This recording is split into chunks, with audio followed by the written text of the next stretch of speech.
Claremore police issuing a stern warning. They want everyone to stay out of the city's underground tunnels. The announcement coming after a recent YouTube video shows someone exploring the hidden spots. But as 2 News Oklahoma reporter CJ Macklin shows us, trespassing for a quick video could quickly take a dangerous turn. Julie, this tunnel behind me has been here for almost a century, but now, decades later, a video that struck YouTube sparked the interest of several community members to go through those tunnels and go on an adventure. The Claremore Police Department quickly following up on social media with a public safety post to let the community know how dangerous these tunnels can be. 1, they hold toxic gases. 2, low oxygen. And 3, if you get stuck in those tunnels, there is no cell service to get you out. On top of all of that, going back over a decade, Captain Jason Farley, a Claremore firefighter, was called to assist members of the community out of a housing addition that had been flooded out. Captain Farley was swept away into a storm drain and drowned before members of his team were able to rescue him. That was a very sad thing. They have put a guard up around that one now. I don't think it's very safe. First of all, there's water in that tunnel that sometimes is stagnant and has fish and snakes and other things in it, so I don't think it's very safe for people to go down there. Besides the walls, if they would collapse inside there, it would be very dangerous. This Claremore resident tells me that she has always seen a lot of people playing by these tunnels and has reported them to the police. She says she has seen a group of kids floating on the water near those tunnels, and that could have gotten really bad if those kids were sucked into that drain. She says the last time she has seen someone in those tunnels was in less than 2 months. These areas are off limits, and trespassing is a punishable offense. The Claremore Police Department also let me know that it's not worth you risking your life just to get a cool picture or a video in front of the tunnels or even in the tunnels. Reporting in Claremore, CJ Macklin, 2 News Oklahoma. And a reminder, if you enter the closed-off area, you are breaking the law. If you see suspicious activity in person or online, Claremore Police urge you to report it. You can call the department at 918-341-1212 or share a tip at claremorepd@claremore.com. Bragg students return to class today while Hilldale schools are closed again after Tuesday night storms left a mess across Muskogee. What a mess it is. Strong winds didn't just knock down trees, they wrecked fences at the Hilldale baseball field and left families scrambling for cover. On Valhalla Drive, it looks like a tornado went through someone's backyard, uprooting trees, roofs ripped apart, the works. Kirsten Alexander tells us she had maybe seconds to grab her little girl and run to the bathroom. Got up and I heard just like really loud roaring under my feet. The wind was just insane. I thought it was going to take the window out. Oh, how scary. Alexander and her neighbors scrambling to clean up today before, as Annie and Emma have been telling us, more storms roll through tomorrow. The power's back on, though, in Muskogee. That's good news. OG&E crews work nonstop, replacing 25 downed power poles and damaged lines from Tuesday. If you see a downed power line anywhere, of course, stay far away and call for help immediately. Storm cleanup made easy in Muskogee, the city opening a special debris site at 40th and Denver where you can dump your storm damage for free. Just bring your water bill and ID. It's open today through Saturday, 8 to 3, but you have to haul it there yourself. Make sure you're ready for severe weather at all times. Download the free 2 News Oklahoma app for push alerts when warnings and watches go into effect. You can also track the storms there yourself with our interactive radar. A judge's decision is expected today in the Jesse Butler case after victims claimed their rights were violated during plea negotiations.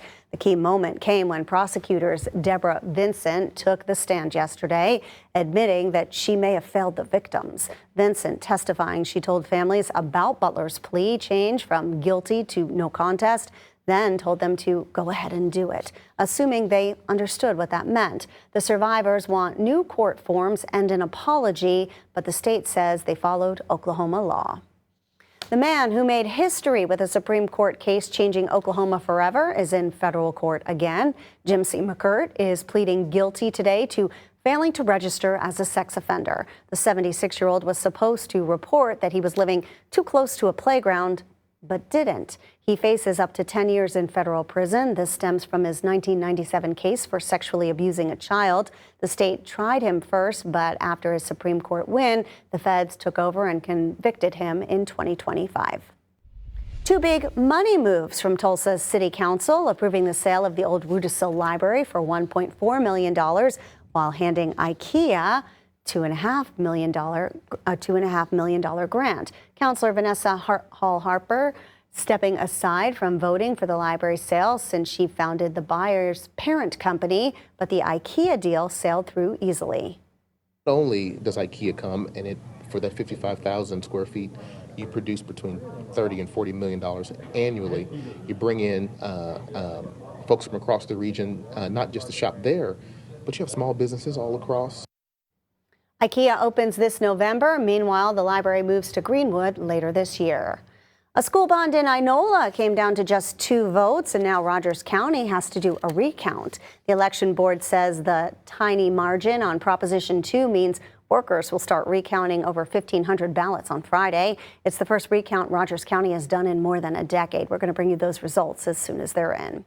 The same day the Senate fails to pass a resolution to constrain President Trump's ability to wage war against Iran, the Trump administration says they are pushing to restart peace negotiations. NBC's Chris Pallone has details from Washington. This morning, the White House projecting confidence a deal to end the war with Iran is close. We feel good about the prospects of a deal. This even as the Trump administration ratchets up the pressure on the Iranian regime to agree to the president's demands. This whole thing is really about no nuclear. They cannot have a nuclear weapon. If you do not comply with this blockade, we will use force. The White House putting direct pressure on the Iranian economy, a military blockade of Iran's ports preventing it from exporting oil. The Navy has turned around at least 10 ships since the operation began Monday. Iran now saying if the U.S. doesn't lift the blockade, it will prevent ships from passing through the Persian Gulf, the Red Sea, and the Sea of Oman.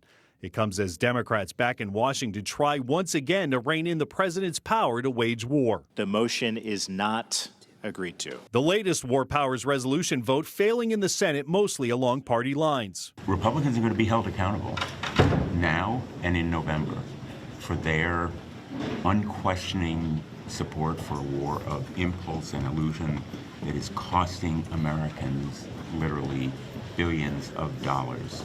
The War Powers Act of 1973 says the president can act without congressional authorization for 60 days. My hope is by the time we reach the end of that 60 days, this conflict will be over. That period is up at the end of April. The White House says negotiations with Iran could restart by the end of the week, likely again in Pakistan. Chris Pallone, NBC News, Washington.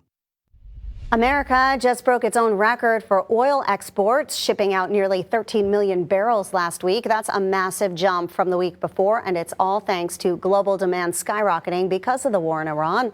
Meanwhile, we're importing practically nothing, just 66,000 barrels compared to over 2 million the week before. Bottom line, America's become the world's go-to gas station. The new Gen 4 Quick Trip opens this morning in Broken Arrow. This is Quick Trip's first makeover since 2010. It adds 1,300 square feet. They've doubled the kitchen in that space and built 8 family-style restrooms. Company leaders say it's all about making your pit stop pleasant. We've got 2 more stores, one in Joplin and one in Wichita, and then we've got another Tulsa store that's going to open this summer. You can check out all the upgrades at East Kenosha and Evans Road.